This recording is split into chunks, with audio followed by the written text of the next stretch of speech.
And welcome back. Here we are. We're going to do the hair now that we've done our skin tone. So what we're going to do is we're going to bring up that hair color palette. I'm going to send you a few to choose from, but this is my favorite because it's put colors together that blend well together. So I've decided that I'm going ahead and because her skin is a little bit lighter, I'm going to make her a blonde. So I'm going to take the dropper tool and I'm going to select the two colors that I think are going to go well together.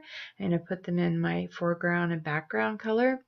And I usually play around with this because I chose this color and this color. And what I did is just make it a little bit lighter. Just use your little slider tool here. There you go. Give it a little, because they're too close in color. You don't want that or the shading won't show up. So let's move along quickly and grab that magic wand tool and let's select every part of her hair. Now zoom in and make sure, because see, these little pieces can be tricky and hide on you. Make sure when you're using your magic wand tool that you're setting your tolerance at 101.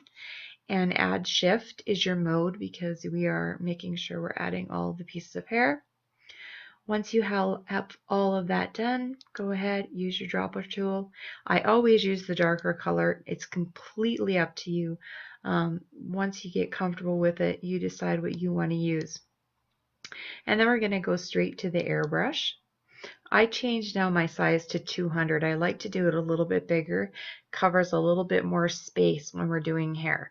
So I did 150 for skin, and I usually do 200 to 250 in size, and everything else stayed the same. So now I'm going to show you what it's like to do it on a new layer.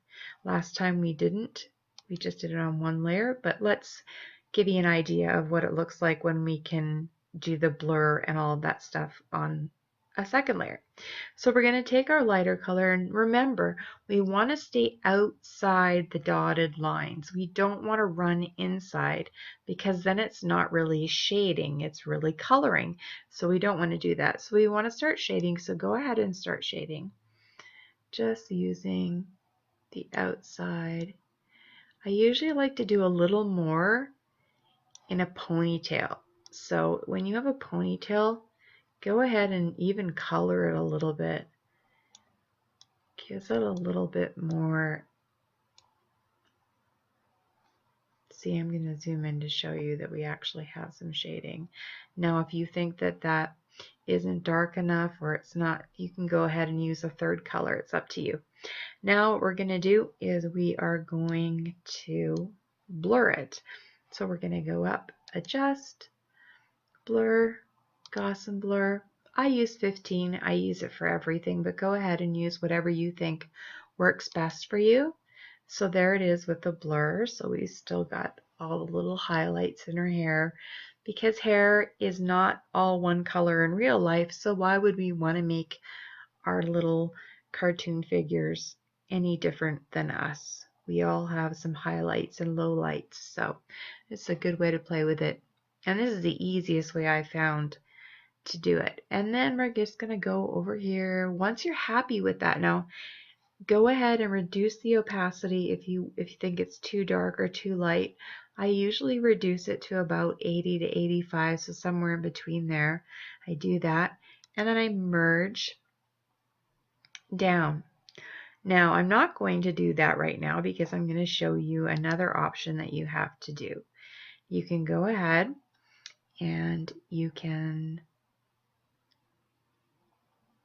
adjust, blur, do another blur, or for those of you that know the hidden area, you can do the edit and do the repeat blur as well. So whatever you want to do, and then let's merge visible. There we go. And then we're going to adjust, add, remove noise, add noise. Don't go more than 5. It makes it look silly. And there you go, you have her hair. And then selection, select none, and there you go, you've got her. So now you're ready to give her clothes and make her pretty and all of that fun stuff. So if you have any other questions, let me know. I'm happy to help, and hopefully you enjoyed it and it made a little bit of sense. I'll send you the